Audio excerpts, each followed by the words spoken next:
Chapter 7. Kaitlyn pushed away from the table and stood, her back ramrod straight. We should be going. I believe I have a meeting with the headmaster before classes start. Principal, they're referred to as principals here, not headmasters, Eleanor told her without missing a beat.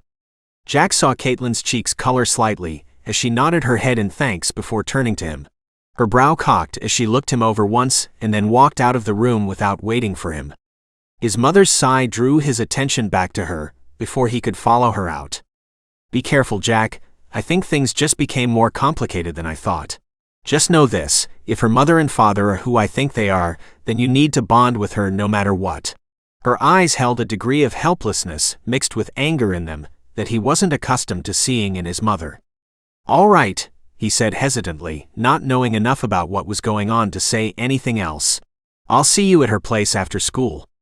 His mind was spinning as he walked through the house and out the door to where Kaitlyn was waiting beside the same car as before. Get in. I don't want to be late. Her voice was cold and distant as she ordered him into the car. Jack didn't respond as he climbed into the passenger seat next to her and buckled up. Kaitlyn's slender fingers were beating an impressive tattoo on the leather steering wheel as she drove away from his house. Your mom is a magic user. Kaitlyn growled at him as she turned onto the main road. Apparently, he replied simply. He hadn't even known until the day before. There was nothing he could really say on the matter. There were not supposed to be any users in this area. That is why my father chose to move us here, and then there is you. She was getting worked up and starting to spiral, he could tell. Don't bring me into this. I didn't even know magic was real until I met you. I have nothing to do with this, he told her, trying to remain calm. I have nothing to do with this, she repeated in a high-pitched nasal voice, mocking him. That right there is the problem. You have everything to do with this, and you don't even know it. Then enlighten me. Jack roared at her, losing his cool, everything from the last couple of days bubbling up as he yelled at her. Nobody has told me anything. You grew up in this world of magic. I grew up in a world where magic is make-believe and fairy tales. How can I understand anything that is going on around me when no one will tell me what is going on? So I can generate magic. Whoop-de-freaking-do, that means nothing to me. I don't know how everyone else works. Hell, I apparently don't even know how I work. There is no baseline for me to go off of. The car was quiet, except for his heavy breathing when he finished yelling. Neither of them said anything for the remainder of the drive as Jack stared out the window, and Kaitlyn gripped the steering wheel with everything she had. Kaitlyn exhaled shakily before responding with a tight, anger-laced voice. Fine. I guess I know what one of the first things that we need to talk about tonight is. For now, though, you need to be aware of one thing. And that would be what? Jack asked in annoyance, keeping his head turned towards the window. She sighed softly and loosened her grip as she turned into the school parking lot. Never mind, just wait for me outside the principal's office and you can show me around the campus afterward. She finished as she parked in an open spot. Do you even know what classes you are signed up for yet? Jack asked as he opened his door and slung his backpack over his shoulder. Yes and no, she said somewhat hesitantly. What exactly does that mean? He asked, looking at her and letting the last of the anger and annoyance he had felt in the car drain away. Her cheeks took on a rosy pink color. It means that up till Saturday night I was homeschooled. The only reason I am coming to the high school now is because of you. So I know that I am registered in all the same classes as you. I just don't know what they are yet. She refused to look at him as she hurried to the front doors of the building. I was wondering why I had never seen you around the school before. I just figured you barely moved here or something, he said, hurrying to open the doors for her. She smiled slightly at him as she entered the building. My family moved here this summer, but the reason you haven't seen me around is because of the homeschooling. Jack stopped as he looked at her quizzically. If you were homeschooled, then you weren't going to enroll in school here. How did you manage to enroll and get into the same classes as me over the weekend? A cloudy, guarded look flashed across her face before vanishing just as quickly. My parents have connections. Getting into a public school like this is nothing. Oh, was all he said as he skipped past her and led her to the principal's office. The principal's secretary was a stern-faced, no-nonsense type of lady. She said exactly 2 words to them when they ran up. "You're late." Okay, so maybe it wasn't exactly 2 words depending on how you counted, but it was close enough. The next thing Jack knew, he was sitting in an uncomfortable chair, looking at the wrinkles that lined her face, while Kaitlyn went in to see the principal. Thankfully, whatever it was that they had to talk about couldn't take very long, since he could see people filling the halls rapidly. The noise that accompanies a horde of teenagers was impressive, and not something Jack had ever noticed until then. Sitting there in that uncomfortable chair while trying to hear something from inside the room proved impossible once they showed up. The door opened, and Kaitlyn calmly stepped out with the principal hot on her tail, saying pointless platitudes. She grabbed Jack's hand and pulled him from the office, ignoring the principal's words. "Come on, show me where my locker is. I was told it was right next to yours." Jack sighed, because of course her locker was next to his. He wasn't going to get a single second to himself from this point on. She was always going to be right next to him. He might as well get used to it. The halls were crowded, almost packed, but everyone moved out of Kaitlyn's way without ever touching her or even acknowledging what they were doing. With every step she took, people shuffled to the side and then back into position as soon as she had passed, leaving him scrambling to keep up with her, which was odd considering he was supposed to be showing her where their lockers were. Hurrying through the crowd, he got in front of her and showed her to her locker, which was indeed next to his. She looked at the combination lock for a second, and then at the slip of paper in her hand, before tapping it with her finger. The lock spun and clicked, allowing her to pull the door open a second later, revealing the empty metallic insides of the locker. Jack looked from her to the lock and back again, before shaking his head and opening his own. Shoving some of his books inside, he kept his bag and closed the door to focus on Kaitlyn. "Did they tell you what classes you have?" "I already told you, I am in all of your classes." Her tone was short and clipped, like talking to him was a chore. "Sorry," he said, backing away with his hands raised. "I just wanted to make sure." Kaitlyn watched him push through the throngs of people filling the hallway for a second, before slamming her locker closed and hurrying after him. She was annoyed at him, at herself, and at this entire situation. There was a reason they had moved here. They had wanted to get away from the politics and the constant jockeying for power. Now she found herself in a situation where as soon as it became known, would thrust her and her parents right back into the life they had all hated. Jack pushed through the packed bodies, ignoring the sound of slamming lockers and the constant dull roar of chatter. He didn't feel like talking to anyone that morning, and frankly, he was still rather annoyed with Steve for abandoning him on Saturday. As far as he was concerned, everything that was currently wrong with his life could be traced back to Steve. He stepped into the classroom, no longer caring if Kaitlyn had followed him, and chose a desk at the back. Since the bell hadn't rung yet, there were only a few other kids in the room, and the teacher hadn't even arrived yet. Jack pulled a book from his bag and set it on the desk as he watched Kaitlyn glide into the room. Her long legs were encased in a pair of tight jeans with black leather boots that had 1-inch heels.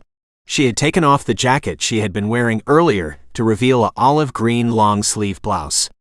The students in the room all stopped what they were doing and stared at her as she walked gracefully to the back and sat at the desk next to him. "Why is everyone staring at me?"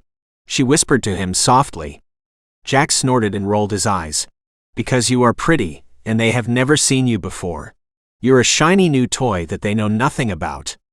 Kaitlyn glared lightly at him. What a delightful way of putting it. "I wish they would stop. Their stares are making me slightly uncomfortable," she said softly, turning her head away from them. "You could just ignore them, or tell them to stop looking at you," he said, looking at her curiously. He had not expected her to be shy like this. Nothing he had seen of her thus far had even hinted at a shy personality. "Can I do that?" Kaitlyn wondered next to him. "How long have you been homeschooled?" he asked, wondering if that might be part of the problem.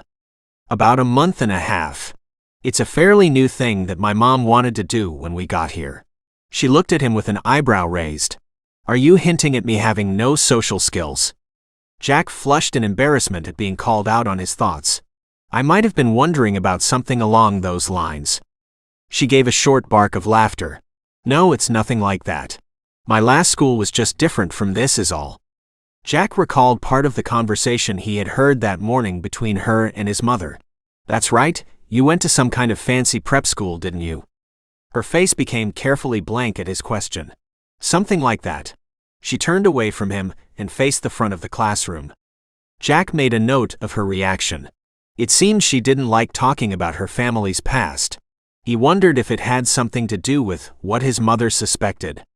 The teacher trundled in a few moments later, the classroom having filled around them while they were talking. The teacher looked around the room for a second before spotting Kaitlyn. "It seems that we have had a student transfer into our class mid-semester. If you would please stand and introduce yourself before we begin." Kaitlyn stood somewhat stiffly and introduced herself to the class before sitting back down with a small sigh of relief. That was how each of their classes happened that day. Kaitlyn would stand and introduce herself while being stared at by the entire class. She never spoke to anyone, she barely even spoke to Jack again. She vanished during their lunch hour, but was by his side again as soon as he finished eating, and when he asked where she had been, she ignored him. The end of school for the day approached, and Jack was almost certain that she hadn't spoken to anyone but him the entire day. She ignored everyone after she introduced herself. It didn't matter if they were male or female, popular or not. She ignored them all equally. As they were walking to her car, Jack felt that he had to say something to her. "You're going to have to talk to them, eventually. It wouldn't be a bad idea to become friends with some of them." She whirled on him. "And what about you? I didn't see you talking to your friend from Saturday night." It was true that he hadn't talked to Steve at all, but that was because he hadn't been in school that day, not an entirely uncommon occurrence for him. "He wasn't here today," he answered simply as he stopped walking and focused on her. "Why don't you want to talk to any of them?" "Because they are unimportant. They exist in a separate world than ours. There is no need to mix the two worlds and associate with them beyond what is needed." Kaitlyn replied angrily. "You don't actually believe that crap, do you?" Jack asked in disbelief, stepping away from her. "From what I understand so far, we still live beside them and probably work beside them as well. Separating yourself like this from everyone you meet is beyond stupid. Who cares whether or not they can't use magic? They're still people." "But they're not our people," she said forcefully, though her eyes were fixed on the ground. "They may not be yours, but they are mine. Don't forget, my dad is one of those people, and I grew up believing I was just like them for the last 17 years. He brushed past her and hurried to her car. He was done discussing this with her. Kaitlyn didn't say anything as she unlocked the car and slid into the driver's seat. She waited just long enough for him to sit down and close the door before speeding out of the parking lot. Jack clicked his seatbelt into place and glared at her from the corner of his eye. "You couldn't have waited 5 seconds." She growled softly but remained silent with her eyes fixed on the road. The drive to her house was only a few minutes long, but the stifling silence between them made it feel far longer. Pulling his phone from his pocket, Jack shot a quick message to his mother, letting her know that they were on their way to Kaitlyn's house. Pulling into her driveway, Jack saw that his mother's car was already there, and that she was still sitting in the driver's seat. Kaitlyn pulled her car in beside and then in front of his mother's, before shifting into park and shutting the engine off. Jack hopped from the car and saw his mother walking towards them, having exited her own car as soon as they passed her. Jack hurried over to her and gave her a hug and a soft hello. "Do not tell them anything about your sister just yet," Eleanor whispered into her son's ear as she hugged him back. Jack gave a quick nod as he pulled away and fell into step beside her as they marched towards the front door where Kaitlyn was waiting for them. "We're here," Kaitlyn called out in a flat, emotionless voice as she opened the front door.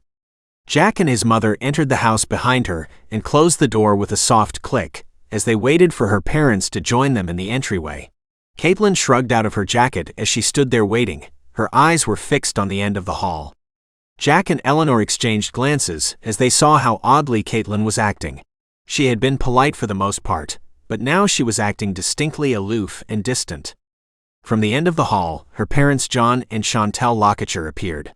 They had walked through the same doorway that he had fled from Saturday night. Jack shook his head, dispelling those thoughts, and focused on his mother. She had stepped slightly behind him so she wouldn't be seen right away, and had gone stiff. "Jack, it's good to see you again. Have you made a decision?" John asked calmly as he drew near.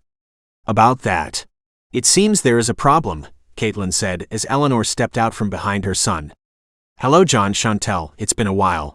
I must say when my son described the sadistic woman who had healed him, I thought of you. It wasn't until I saw your daughter, though, that I knew for sure.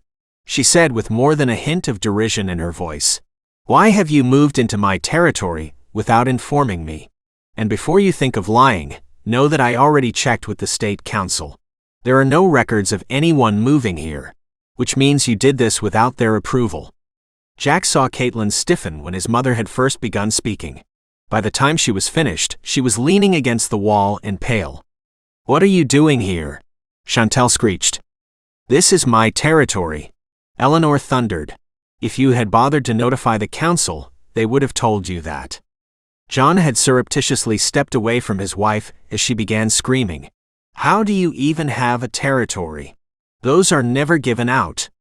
Jack stepped over to Kaitlyn, where he wouldn't be in the way of the screaming ladies. John motioned for them both to join him and walked back down the hall. Did you know they knew each other? John asked as he closed the door to the sitting room behind them, blocking out the screaming.